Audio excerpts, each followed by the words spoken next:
Hello, Vlad with a new story from my channel, amazing story. Naka, what are you doing there? It's going to rain soon, and you're still digging. Nadia stirred and straightened, pressing her hand to her lower back. Her back ached after 4 hours of work. Her fingers were scrubbing.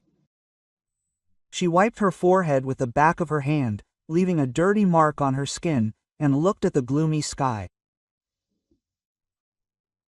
Clouds were rolling in from the forest, heavy, almost black, promising not just rain, but a downpour. I'm coming, Zoya Stepanovna, she called back, putting the tomato harvest in an old bucket. Granny stood on the porch, leaning on a cane. She was always so stern and dissatisfied, as if the whole world existed only to irritate her. Nadia had long since stopped taking it personally. She had learned to read between the lines. When Granny shouted angrily, it meant she was worried. When she was silent, tired. When she cooked more porridge, concerned. Even if ineptly. She needed to go to the store quickly. The list is on the table, and be careful, don't mix anything up, like last time. Nadia nodded, climbing the porch. Last time, she really had made a mistake. She bought 3% milk instead of 2%. Zoya grumbled all evening, but she still drank every last drop of milk. The attic room where Natya had lived for the last 2 weeks was tiny. An old bed, a stool, a cracked mirror on the wall. But it was her corner. The only place on earth she could call her own. 6 months ago, she had nothing at all, not even a name. The doctors said she was lucky.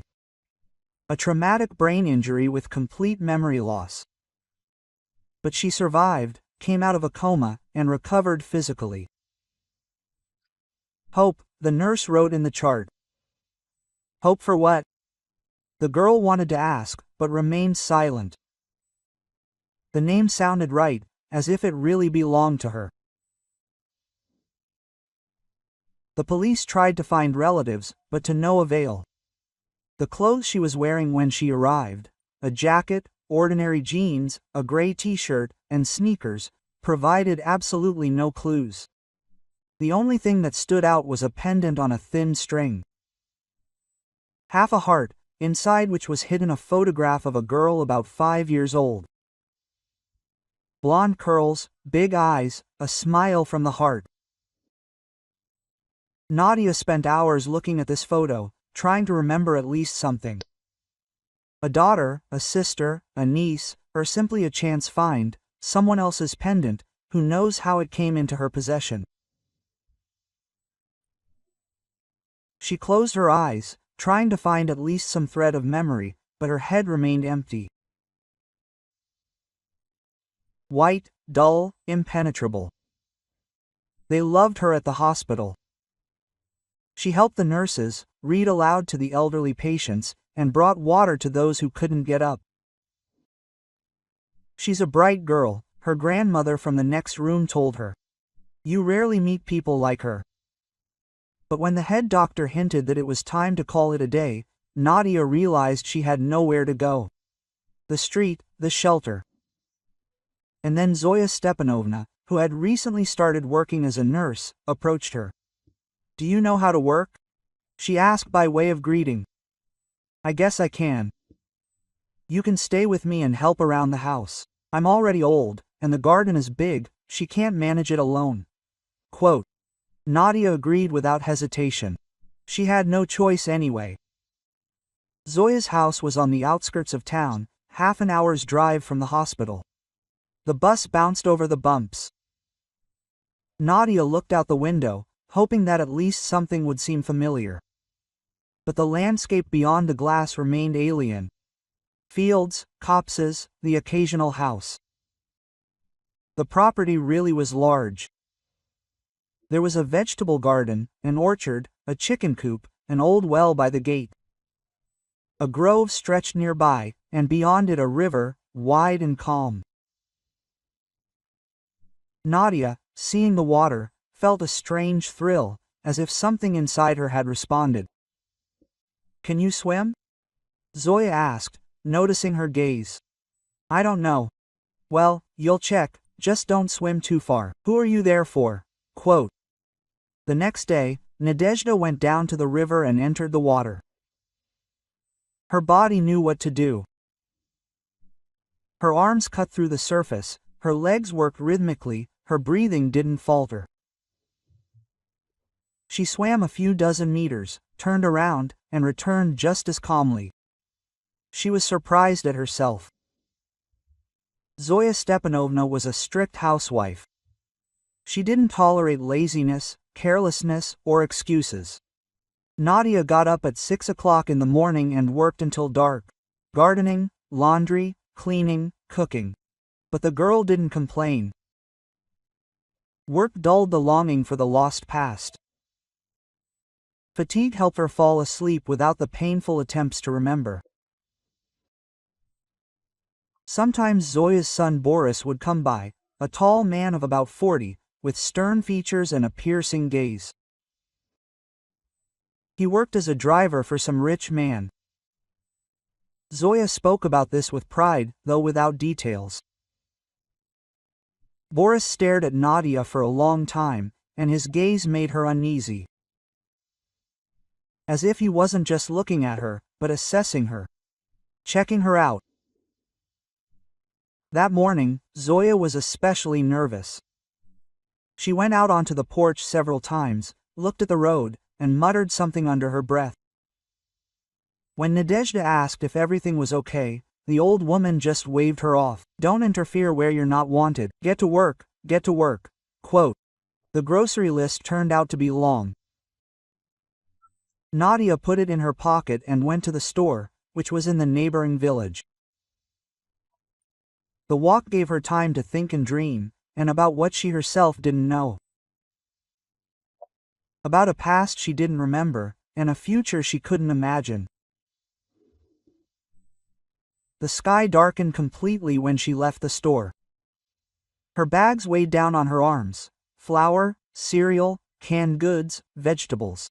Nadia walked quickly, but the clouds were faster. The first drops fell when she was about 15 minutes away from home. Then a real downpour set in. The wall mercilessly. Nadia ran, but her bags were in the way, and her feet slipped on the wet road. She remembered the willow. A huge old tree near the turn, perfect for shelter. She always used to stop there to rest and admire the river. Nearby was a slope to the water, gentle, steep. She ran to the willow, put down her bags, and caught her breath. The rain pounded the leaves, water flowed in streams.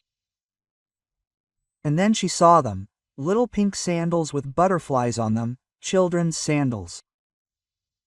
They stood by the trunk so neatly, as if someone had deliberately taken them off. Her heart sank. She jumped up, looked around, and shouted, "Hey, is anyone here?" Silence. Only the sound of rain and the river. She rushed to the descent, slipped, barely kept her balance. Below, at the very water, someone was floundering. A small, merciless child. Nadia didn't hesitate. She ran down and jumped into the water. The current was stronger than she thought, but she still swam a few mushrooms, grabbed the girl under the arms and headed for the shore. She climbed out, laid the child on the grass, unbuttoned the collar of her wet blouse, checked her pulse.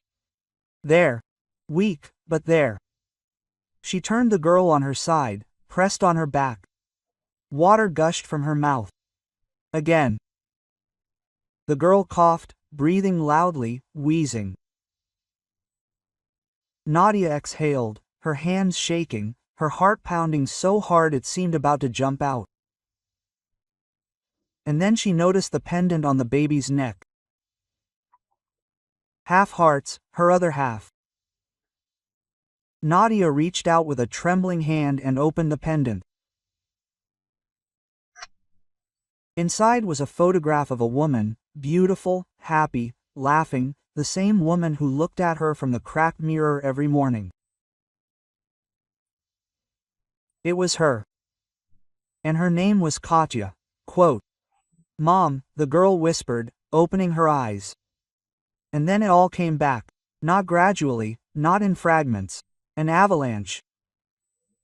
The memories rolled in with such force that the woman closed her eyes and covered her head with her hands, as if trying to protect herself from the blow.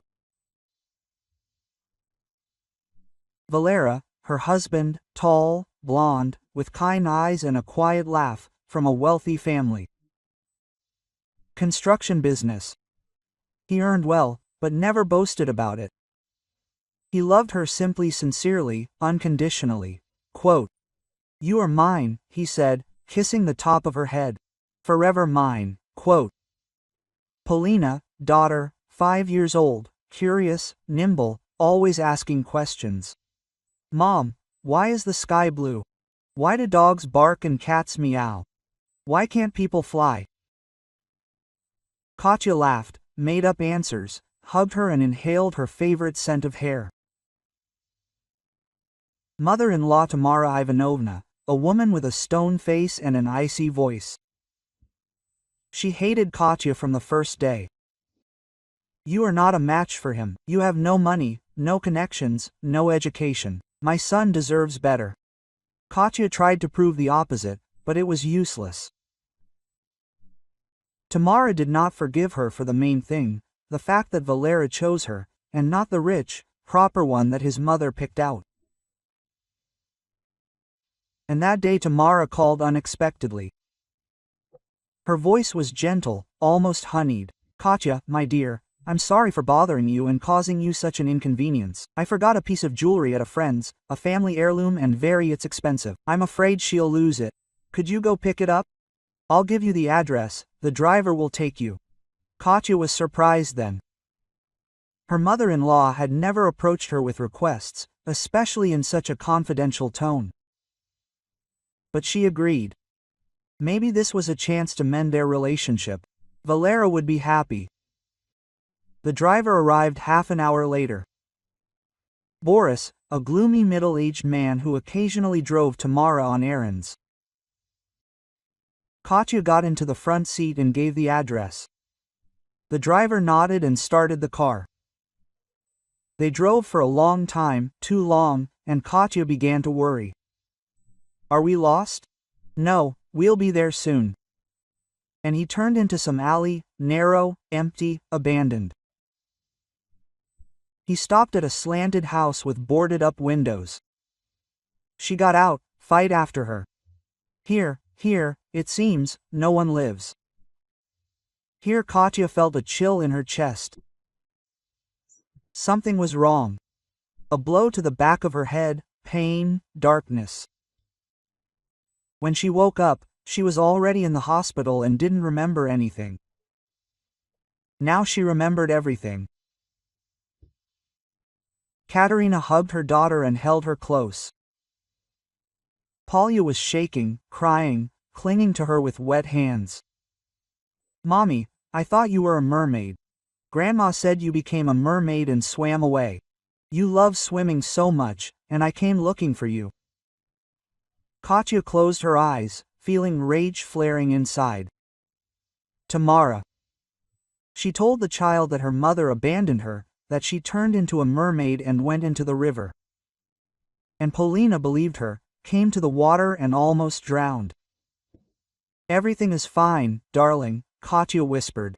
She stroked her daughter's wet hair. "I'm here, I'm with you, and I'm not sailing anywhere anymore." They returned to Zoya's house. Katerina was carrying her daughter in her arms. She had forgotten the bags of groceries. The old woman was standing on the porch, and her face was white as chalk. Quote, "Where did you find her?" She exhaled, "Drowning in the river." Lord. Katya stepped closer, and her voice became hard and cold.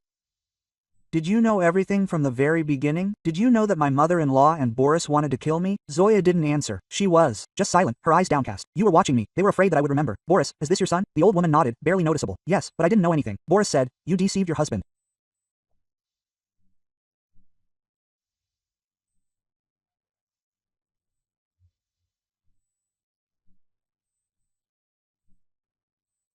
You left yourself. Quote.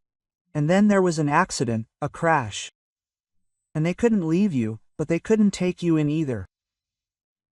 Katya turned around and walked down the road, hugging her daughter tightly. Where are you going? Zoya shouted. Home.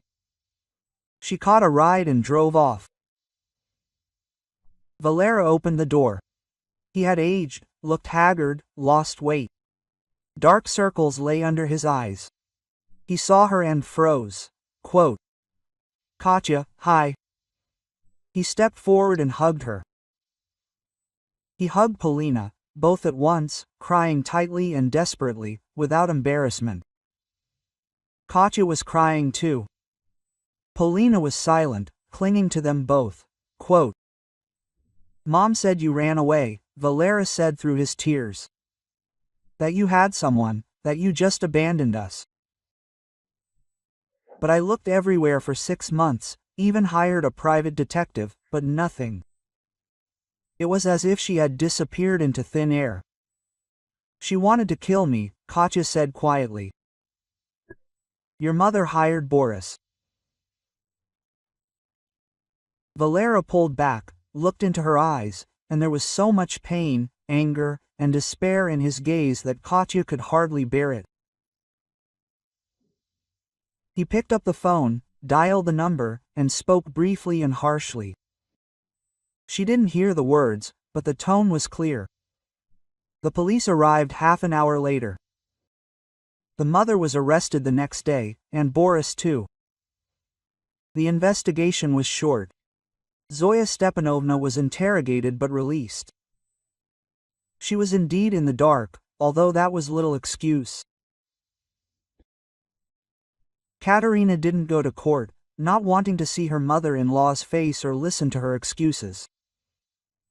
Valera returned gloomy. Tamara was given 8 years, Boris 10. She said she doesn't regret it, Valera said quietly that evening, when they were sitting in the kitchen alone. Polya was asleep in her room, hugging her favorite toy. She said you're not worthy of me, and she still thinks so. Katya sighed. Apparently, she couldn't change. She wasn't angry. Strange, but no. Inside, there was emptiness, fatigue, but not anger. Valera occasionally went to visit his mother, but he still couldn't forgive her. Polina, however, recovered quickly. She laughed again, asked questions, drew pictures. Sometimes she woke up at night, cried, and called for her mother. Katya would come, lie down next to her, and stroke her head, singing lullabies. Mom, are you never leaving again? Polina would ask. Never, I promise, Valera replied. He was changing too. Slowly, gradually. He smiled again, hugged her again, just like that, for no reason. They walked in the park, went to the movies, made pancakes together. Their happy life was back. And a little happiness was about to appear in just a few months.